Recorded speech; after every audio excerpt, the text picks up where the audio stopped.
Twilight bled across the western sky, streaking the horizon with copper and violet as a dry wind swept through the narrow street of Gallows Crossing. Shutters creaked on weathered storefronts, and a single oil lamp flickered in the saloon window, casting a trembling glow across the dust. No one lingered outside. The town had learned to grow quiet after sundown, when memories of a certain night still prowled like ghosts. Even the coyotes kept their distance, as though they too remembered the crack of rifles that had once shattered the stillness. Ethan Carver sat his bay gelding at the edge of town, the animal's breath fogging faintly in the cooling air. He was barely 20, but the lines along his brow suggested more winters than he had known. His eyes, storm gray, the same shade his father carried, swept over the silent buildings, catching every shadow, every flicker of movement. The townsfolk who dared peek from behind curtains recognized him and looked away, burdened by shame and fear. They all knew why he had returned. They all remembered the night his world had been ripped apart. That night still played before him with cruel clarity. He had been 17, splitting kindling beside the corral, while the last of the sun burned orange over the mesas. His father, Jacob Carver, tall and broad-shouldered as a barn door, had been finishing the evening chores with his easy, unhurried grace. The sound of hooves came first, a pounding rhythm that raised the hair on Ethan's arms. Then the riders appeared, 5 silhouettes against the dying light, dust curling behind them like smoke from hell's own furnace. Their faces were hidden beneath hats and bandanas, but their intent was plain in the gleam of drawn revolvers. Jacob had stepped forward, calm but firm, calling a greeting that was swallowed by the rush of wind. The answer came as thunder, a rifle crack, sharp and merciless. Ethan remembered the flash, the sudden bloom of red across his father's shirt. He remembered his mother's scream as she ran from the house, apron flying like a white flag that would win no mercy. Another shot split the evening. She fell to her knees beside Jacob as the gang wheeled their horses, laughing as they fired again and again into the dusk. Ethan had frozen, a useless witness, with an axe handle slick in his grip. By the time his legs obeyed and he stumbled forward, the riders were already fading into the dark canyons, their jeers echoing off the stone like mocking spirits. His father lay still, eyes fixed on a sky already peppered with stars. His mother clutched Jacob's hand, her sobs rising with the wind until they seemed to shake the entire valley. Ethan knelt beside them, the earth beneath his knees sticky and warm, and felt something inside him crack as final as the gunshots. The sheriff came long after the dust settled, his lantern casting pale circles across the blood-stained dirt. He muttered words about outlaws, about how quick and cunning they were, about how the trail would be cold by dawn. He promised to send riders, but the promise died in his throat when he met Ethan's eyes. Everyone knew the sheriff's courage ended where the Renshaw gang began. They were predators who left no witness brave enough to follow, and the law of the territory bent beneath their cruelty. For 3 days the Carver ranch filled with mourners who whispered condolences and warnings in the same breath. They brought food. They bowed their heads, but none offered a plan beyond waiting for justice that would never come. By the 4th sunrise the mourners were gone, leaving the house heavy with silence and the dry rattle of grief. Ethan buried his father beneath the cottonwood by the creek, the same tree where they had strung hammocks on summer nights to catch the river breeze. As he packed the last shovelful of soil, he felt the weight of the world settle on his shoulders like a yoke of iron. Nights stretched endless after that. He lay awake listening to the restless cry of owls, the distant yip of coyotes, the soft weeping of his mother in the next room. Dreams of gunfire woke him gasping. In those hours he tasted the bitterness of fear and the hotter burn of anger until the two became indistinguishable. He sharpened his father's hunting knife by lamplight until the edge gleamed like moonlight on water. He rode the fence lines at dawn, scanning the horizon as though vengeance might rise with the sun.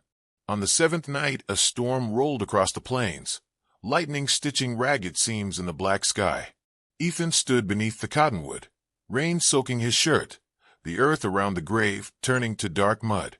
He looked at the crude wooden cross, at the name carved there with his own trembling hand, and something fierce unfurled in his chest. Words formed without conscious thought, spoken aloud though no one but the restless spirits heard. "I swear," he said, voice hoarse and unyielding, "I will find them. For every drop of blood they spilled, for every breath you'll never take again. I will hunt them across deserts and canyons. I will see their faces when justice falls." Thunder answered like a distant drum. He tightened his grip on the rifle that had been his father's, the metal cold but steady beneath his fingers. Lightning flared, revealing the hard set of his jaw. The youth burned away from his eyes. He was not the boy who had once followed his father through golden pastures. He was something leaner, sharper, tempered like steel and fire. At dawn he saddled the gelding and packed what little he owned. The rifle, a bedroll, cartridges, and the pocket watch his father had carried since the war. His mother met him at the door, eyes red-rimmed but steady. She did not ask where he was going. She simply placed a small Bible in his hand, its leather worn smooth by years of prayer. "Bring it back when you can," she whispered, "and bring yourself back too." He nodded, unable to speak, and swung into the saddle. The horse shifted beneath him, sensing the tension, the promise of a hard ride. The first rays of sun broke over the horizon, staining the sky the color of fresh blood. Ethan turned once, memorizing the shape of the homestead, the curl of smoke from the chimney, the woman who stood alone on the porch. Then he pressed his heels to the gelding's flanks and rode west, into the endless sweep of desert and the trail of men who believed themselves untouchable. Behind him, the cottonwood whispered in the morning breeze, its leaves like 1,000 quiet voices. Ahead, the land opened wide and unforgiving, a wilderness of stone and shadow where justice traveled slowly, but never forgot a name. The morning air carried the chill of high plains dawn as Ethan cinched the last strap across his saddle. His gelding, restless and broad-chested, stamped a hoof against the hard-packed earth, sending up a puff of pale dust that drifted in the faint light. He worked in silence, every movement measured and deliberate. The worn leather creaked beneath his fingers. The scent of oiled rifle steel clung to the air. A bedroll, a tin of coffee grounds, a pouch of dried jerky, and a handful of cartridges. Everything he owned that could matter on the trail fit into 2 weathered saddlebags. He checked the rifle once more, fingers brushing the familiar grooves in the walnut stock, then tightened the girth until the horse flicked an ear and snorted. His mother watched from the porch, shawl wrapped tight against the dawn wind. She offered no plea to stay. Only her eyes, gray as distant thunderclouds, held the weight of every unspoken word. Ethan touched the brim of his hat in quiet farewell and swung into the saddle. The gelding shifted but held steady, eager for the miles ahead. When he turned toward the horizon, the sky was a thin stripe of rose and gold, the first sign of a sun that would soon burn mercilessly. He nudged the horse forward and left the ranch behind, the cottonwood tree receding into a blur of green against the endless tan of prairie grass. By noon the world had stretched into a boundless expanse of sage and stone. The trail snaked westward through broken mesas and dry washes where jackrabbits darted like gray sparks. Heat shimmered above the land, bending distant buttes into mirages. Ethan rode with his hat brim low, the smell of dust and sun-baked clay thick in his nostrils. Each hoofbeat felt like a heartbeat echoing his purpose. Coyotes watched from ridgelines, their silhouettes sharp against the blinding sky. When the wind shifted, he imagined it carried the faint echoes of gunfire, though he knew it was only the hiss of sand through thorn brush. As the day waned, the terrain began to rise, red cliffs rearing like cathedral walls against a bruised horizon. Shadows lengthened across the trail, turning the rock faces to molten scarlet in the dying light. He dismounted at a narrow arroyo to let the gelding drink from a trickling vein of water, cool and metallic on his tongue when he cupped it in his hands. The canyon walls rose steep and silent around them, trapping the sounds of evening, the rustle of lizards, the mournful call of an owl awakening to hunt. Above, a single star pierced the darkening sky. Night fell fast. The moon, swollen and white as bleached bone, climbed above the mesas and flooded the desert in silver. Ethan rode beneath its glow, the world reduced to sharp contrasts of light and shadow. The rocks gleamed like polished copper. The dry air carried scents of sage, distant rain, and something faintly metallic. Each breath felt heavy with memory. He thought of his father's grave, of the oath spoken beneath stormlight. Every mile tightened the vow until it was a steel band around his chest. The trail twisted through a labyrinth of slot canyons where echoes played tricks on the mind.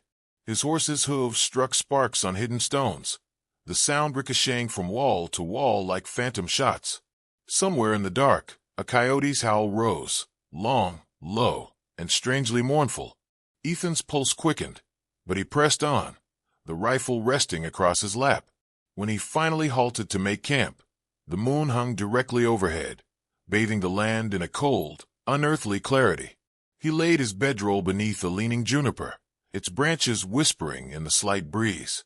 Sleep came fitful and thin, filled with half-formed images of red horizons and faceless riders. He broke camp before the first hint of dawn, moving like a man shaped by habit rather than rest. The trail narrowed as the sun rose, forcing horse and rider to weave between jagged boulders and sheer drops where the earth fell away into shadowed gulches. The sky turned a hard cobalt blue, and the heat returned with the relentless patience of an anvil. Sweat streaked the horse's flanks. Dust clung to Ethan's throat until every swallow scraped like grit.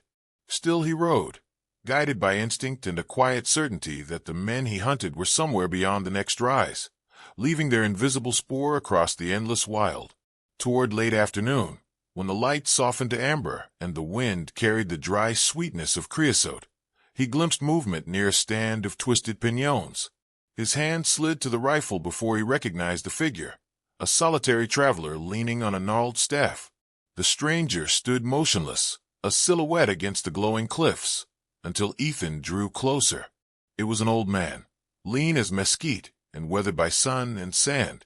A tattered hat shaded a face lined like the canyon walls, and a faded buffalo hide coat hung loose over his frame. A long trapper's knife rested in a sheath at his hip, its hilt worn smooth.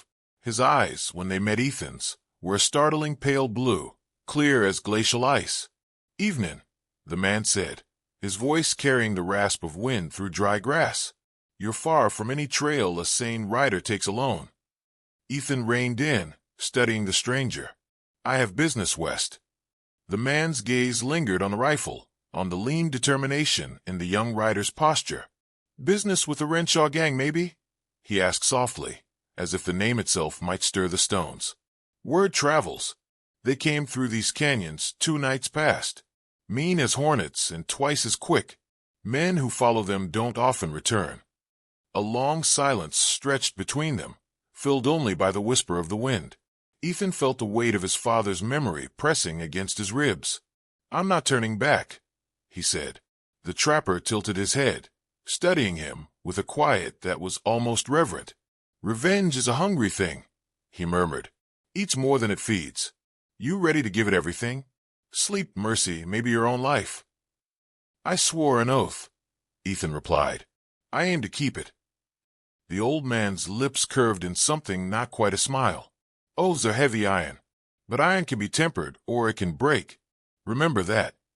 He shifted his staff and looked toward the sinking sun where the canyons bled gold. "Follow the dry riverbed north. Their trail cuts across it, but mind the night. The desert keeps its own kind of watch." Before Ethan could speak again, the man turned and melted into the gathering dusk, his figure swallowed by rock and shadow until it seemed he had never been there at all. Only the faint scent of wood smoke lingered on the breeze. Ethan sat motionless for a moment, the horse shifting beneath him. The encounter left a strange stillness in its wake, as though the land itself had offered a warning. He touched the rifle at his side, feeling the cool steel against his palm, and set his jaw. Whatever lay ahead, gang ghost, or the hard truth of his own resolve, he would meet it on the trail of shadows that stretched ever westward, where the moon would rise again and the promise of blood-bound justice waited like a distant star. The next morning broke with a haze of copper light spilling over the ridges, and Ethan felt the presence of someone before he saw him. The old trapper stood beside a crooked juniper, the early sun turning his coat into a ragged silhouette. He held a battered coffee tin over a small fire, the scent of chicory drifting through the cool air. "Figured you'd ride on," Ethan said, tightening the cinch on his saddle. The man glanced up, eyes pale as winter ice. Figured you'd need a steadier hand than your own. He poured steaming coffee into a tin cup and offered it. Name's Calder. Folks used to call me Deadeye, back when names like that meant something. Ethan hesitated, the words ringing faintly familiar. Stories of a gunslinger who disappeared after a bloody stand at Dry Creek had passed through saloons like half-remembered ghost tales. Deadeye Calder's been dead 10 years. Calder's mouth quirked in a grin that didn't reach his eyes. Most days, that suits me fine. But the Renshaw boys, I got old debts with them. Thought I'd let the desert bury it, but debts have a way of waking a man. Ethan accepted the cup, the coffee bitter and hot. Why help me? The gunslinger shrugged. Because revenge alone makes a poor trail mate. But justice deserves a witness. They rode together through the rising heat. Calder silent for long stretches, breaking only to point at tracks etched into the dust or a wisp of smoke curling from some far mesa. He moved like a man stitched to the land itself, reading the wind, the slant of stones, the quiet warnings of ravens overhead. His revolver hung low at his hip, the leather holster dark with age, yet it seemed to breathe with a life of its own. Ethan found himself watching the man's hands, steady, unhurried, carved from years of trigger work. By the second day, they reached a lonely settlement crouched beside a dry riverbed, a scatter of weathered buildings that looked as if the desert had half a mind to reclaim them. A single sign creaked in the breeze, * sundown crossing star. Calder motioned toward the saloon, its door swinging idly as if inviting or daring them to enter. Inside, the air was stale with tobacco and fear. A handful of miners nursed watered whiskey at the bar, their eyes flicking to the strangers before darting away. The barkeep, a woman with a scar across her cheek, polished a glass that needed no polishing. Calder strode to the counter, his presence bending the room's hush. "We're looking for the Renshaw gang," he said, voice soft but carrying. A miner coughed into his sleeve. Someone dropped a glass, the sharp crack echoing like a shot. The woman barkeep set her rag aside and leaned closer, her voice barely a whisper. "You ain't the first to ask. Best be the last. They were seen riding north, up through Black Vulture Pass. But you didn't hear that from me." Calder placed a silver coin on the counter without looking at it. "Much obliged." As they turned to leave, a young cowhand near the door muttered, "Dead men ride that way." His eyes lingered on Ethan, not with malice, but with a weary pity that chilled more than any threat.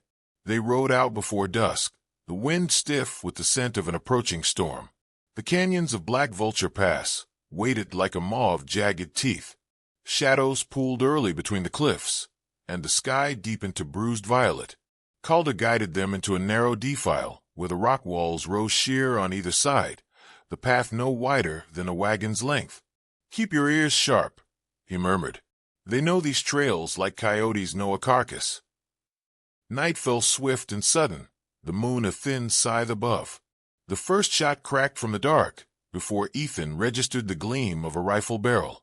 Rock exploded inches from his leg. His horse reared, a shrill cry breaking the canyon silence. Calder's revolver flashed once, twice, sparks of fire against black stone. Figures burst from the shadows, bandanas ghosting white in the moonlight. The canyon lit with muzzle flashes, each blast a roar that bounced from wall to wall until it felt like the earth itself was firing. Ethan swung from the saddle, landing hard behind a jut of rock, the father's rifle snug against his shoulder. He fired, the recoil jarring through bone, the bullet finding a shadowed rider who pitched from his horse with a scream. Calder moved like liquid smoke, each shot precise, unhurried, deadly. Bullets hissed past Ethan's ear, striking sparks from stone. He ducked low, heart hammering, the acrid taste of powder burning his tongue. Another outlaw lunged from the gloom, knife glinting. Ethan fired point-blank, the blast throwing the man backward into the dust. The echo of it shuddered through his chest long after the body stilled. Silence settled in broken gasps and the slow retreat of hoofbeats. The remaining outlaws vanished into the labyrinth of canyons, leaving only the metallic scent of blood and the crackle of dying echoes. Ethan rose on unsteady legs, the rifle heavy as guilt in his hands. Moonlight revealed two bodies sprawled across the trail, faces hidden beneath red bandanas. He had taken lives, and though they belonged to men who would have gladly ended his own, the weight of it pressed cold against his soul. Calder holstered his revolver, expression unreadable. "You kept your head," he said quietly. "That matters." Ethan wiped a streak of blood from his cheek. He wasn't sure if it was his or theirs. The gelding trembled nearby, eyes rolling white. Above them the moon sailed serene, indifferent to the carnage below. "We'll follow at first light," Calder added. "They'll be bleeding and spooked. But this," he gestured to the bodies, "this is the price. Every mile you ride, you pay it again." Ethan looked down at his hands, the knuckles raw from the rifle's kick, and thought of his father's grave, the vow spoken in stormlight. The path of vengeance had begun to take its toll, carving away pieces of the boy he had been. Yet when he met Calder's pale gaze, steady and cold as a mountain lake, he knew the trail ahead could not be abandoned. Somewhere in the black maze of canyons the rest of the Renshaw gang waited, and the promise of justice burned hotter than fear. The old gunslinger gave a single nod, as though reading the unspoken resolve. Together they stood amid the stillness of the Badlands, two riders bound by blood and ghosts, the night air heavy with smoke and the certainty that more shadows lay ahead. Clouds rolled in from the west like a fleet of black ships, their bellies heavy with rain. By the time Ethan and Calder reached the high plateau, lightning stitched the sky in crooked seams, and the scent of ozone sharpened the air. The canyon ahead widened into a basin of twisted stone, where a cluster of shacks clung to the rock like barnacles. Lanterns flickered within, pale and trembling against the storm's approach. Calder drew his horse to a halt and studied the scene below, eyes narrowing to slivers of ice. "There," he said, voice low as a growl. "Renshaw's roost." Wind clawed at their coats as they dismounted and crept along a ledge slick with gathering rain. The gelding tossed its head, ears pinned, but Ethan soothed it with a quiet murmur. Thunder rolled like distant cannon fire. Below, men lounged by a dying fire, rifles propped against weathered crates. The smell of wet sage and gunpowder carried upward. Ethan's heart hammered, each beat a drum calling him to finish what began on the night his father died. A flash of lightning revealed the one he sought. Jeb Renshaw stood taller than the rest, a scar slashing across his jaw, eyes gleaming in the stormlight. The memory of those eyes burned into Ethan, the last thing his father must have seen before the bullet struck. Rage welled hot and dangerous, but Calder's hand on his shoulder anchored him. "Patience," the old gunslinger whispered. "Let the storm cover us." Rain sheeted down as they descended, boots slipping on slick rock. The wind howled through the basin, scattering sparks from the outlaw's fire. A startled guard turned, eyes widening as lightning flared again. Calder's revolver spoke once, the shot lost in the thunder. The guard crumpled soundlessly, his rifle clattering to the stones. Chaos erupted. Outlaws lunged for weapons, shouting against the roar of wind. Ethan raised his father's rifle and fired, the kick slamming into his shoulder. Another man spun backward, a crimson bloom on his chest. Calder moved like a shadow given flesh, each shot precise, deliberate, deadly. The gang's lanterns shattered under the storm's wrath, plunging the camp into a maelstrom of rain and muzzle flashes. Through the pandemonium, Renshaw remained upright, a dark figure framed by lightning. He fired wildly, bullets whining past Ethan's ear. Ethan ducked behind a water barrel, breath ragged, heart pounding with the thunder. The storm washed grit and blood into rivulets at his feet. He rose, sighted down the rifle, and found Renshaw's sneer in the silver light. "Carver's whelp," the outlaw shouted over the storm. "Thought you'd chase me down like a hound." Ethan stepped forward, rifle leveled. "You killed my father." Renshaw laughed, harsh and ugly. He was slow. The plains eat the slow. Another flash of lightning froze them in stark relief, two silhouettes locked by fate.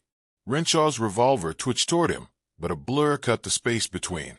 Calder moved faster than sight, a single shot cracking like the voice of the storm. Renshaw's pistol spun from his grip, clattering across the wet stone. Ethan blinked, stunned. Calder stood with revolver steady, rain streaming down his weathered face.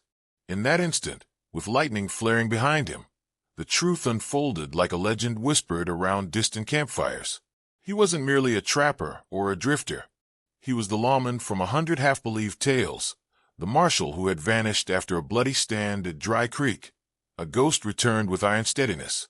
Renshaw staggered back, recognition dawning in his eyes. "Marshal Calder," he rasped.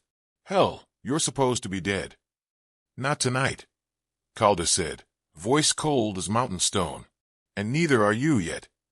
The outlaw's men, those who hadn't fled into the storm, dropped their weapons one by one, fear eclipsing fury.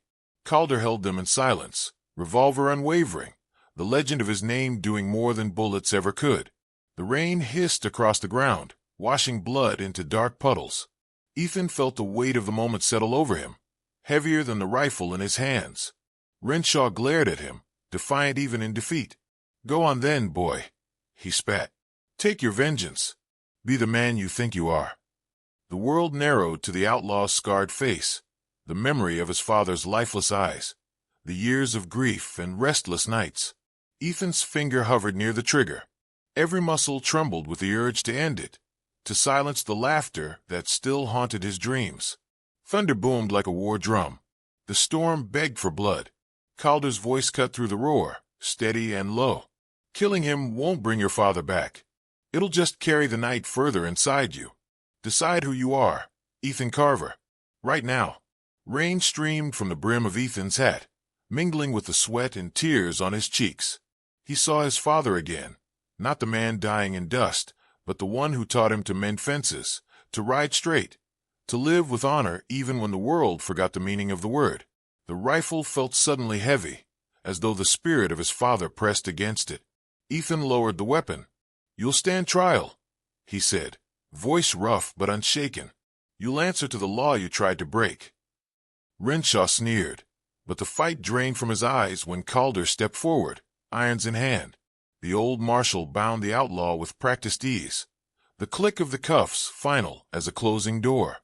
Around them the storm began to ease, thunder rolling into the distance like a retreating army. Ethan released a breath he hadn't realized he was holding.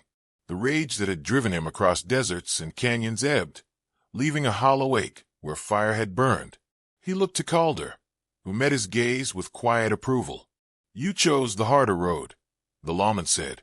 "That's the one that lasts." Lightning flickered once more over the Badlands, illuminating the basin where justice had been wrestled from chaos. The storm's rain washed the blood from the stones, carrying it into the earth, leaving only the echo of gunfire and the steady beat of a heart no longer chained to vengeance. The storm dwindled to a soft drizzle as dawn bled across the canyon, a thin gold line against the bruised horizon. Smoke curled from the spent campfire, where the last of the Renshaw gang lay bound or broken, their weapons scattered like fallen branches. Jeb Renshaw sat slumped against a boulder, wrist shackled, eyes hollow and unreadable in the wan light. The rain had washed the blood from the rocks, but the metallic tang still hung heavy in the air. Ethan stood over him, the rifle resting across his forearm, not as a threat, but as a final statement. Calder worked in silence, checking the ropes that held the other prisoners, his movements efficient and sure. The old marshal said nothing of the night's carnage, nothing of the quicksilver skill that had returned him from myth to flesh. When the last knot was tied, he wiped the rain from his revolver and holstered it, the gesture as calm as if he were closing a book. "You'll take them to Gallows Crossing?" Ethan asked. Calder gave a single nod. "Sheriff can handle what's left. You've done your part." His pale eyes flicked to the young man, with something like quiet respect. "The rest belongs to the law." Ethan looked once more at Renshaw, at the scarred face that had haunted his dreams. The man who had ended his father's life now seemed smaller, like a shadow stretched thin by the coming day. Vengeance no longer burned. It cooled into something steadier, an ember of justice that needed no more blood. When the first rays of sunlight spilled over the cliffs, Calder cinched his saddle and mounted with a creak of leather. He tipped his hat, the brim dripping rainwater. "Ride home, son," he said. "Keep the promise you made to the living, not the dead." Then he turned his horse toward the east, toward the long road of duty and exile, and disappeared into the rising light. Ethan watched until the figure dwindled to a speck, and then to nothing at all. Only the hush of the waking desert remained, a silence so vast it seemed to swallow the night's violence. He slung the rifle across his back, the weight familiar, almost comforting, and began the slow ride toward home. The journey back stretched across days of changing skies and restless thoughts. The mesas glowed copper at sunset, and coyotes sang under silver moons, their cries echoing through the canyons like mournful hymns. Each mile softened the raw edges of his anger and filled him instead with a sober understanding of what he had chosen. Justice had demanded resolve, not rage. His father's memory rode beside him, quiet and unburdened. When the Carver Ranch finally came into view, the cottonwood tree stood tall and green, its leaves shimmering in the breeze, as though greeting a long-lost son. Smoke curled from the chimney, warm and steady. His mother stepped onto the porch when she heard the hoofbeats, a hand shielding her eyes from the late afternoon sun. For a heartbeat she did not move, as if fearing that the rider was only a mirage. Then recognition lit her face, and she hurried down the steps, skirts gathering dust, eyes bright with unshed tears. Ethan dismounted, boots striking the familiar earth. They stood a moment apart, the silence between them rich with everything words could not hold. At last she reached for him, and he folded her into his arms, breathing in the scent of home, wood smoke, fresh bread, the faint perfume of wildflowers carried on the wind. No explanation was needed. She felt the change in the way he held her, in the steadiness of his breath. They walked together to the cottonwood where his father rested. The grave was blanketed with fresh grass, the wooden cross weathered but upright. Ethan knelt, placing his hand on the cool soil. He whispered a promise only the earth and the spirits could hear, a vow of life lived in honor, not in endless pursuit of death. The wind rustled the leaves above like a quiet benediction. Days turned to weeks, and word of the capture traveled faster than any rider. Gallows Crossing buzzed with stories that grew larger with each telling. Men in the saloon swore the young Carver had faced a dozen outlaws alone, that his rifle never missed, that lightning itself paused to watch. Others spoke of the ghostly figure who fought at his side, an ageless gunslinger who moved faster than sight, some claiming he was the restless spirit of a lawman murdered long ago. No one agreed on the details, but all agreed on the legend. Children played at being Ethan Carver, chasing imaginary bandits through dusty streets, their shouts echoing under the desert sun. Old-timers leaned back in their chairs, eyes half closed, and told of the night justice rode with the storm. They described the final showdown as if they'd witnessed it themselves, voices dropping to reverent hush when they spoke of the mysterious drifter who vanished with the dawn. Ethan heard these tales on rare trips into town, accepting them with a quiet smile. He offered no corrections. Legends belonged to the people who needed them. He had seen the truth in blood and rain, and had no desire to carve it into stone. The rifle remained above the mantel, cleaned and oiled, a reminder not of vengeance, but of the strength required to turn away from it. When the moon rose over the prairie and the night settled deep, he would sometimes stand at the edge of the porch, listening to the rustle of the cottonwood and the far-off howl of coyotes. In the quiet he felt his father's presence, not as a wound but as a steadying force, a voice carried on the wind that said justice, once found, is not the end but the beginning. And somewhere beyond the dark horizon, he imagined Calder riding ever onward, a solitary figure bound to the law and to the endless, untamed land. Two men linked by a night of reckoning, their story already a part of the frontier's enduring legend.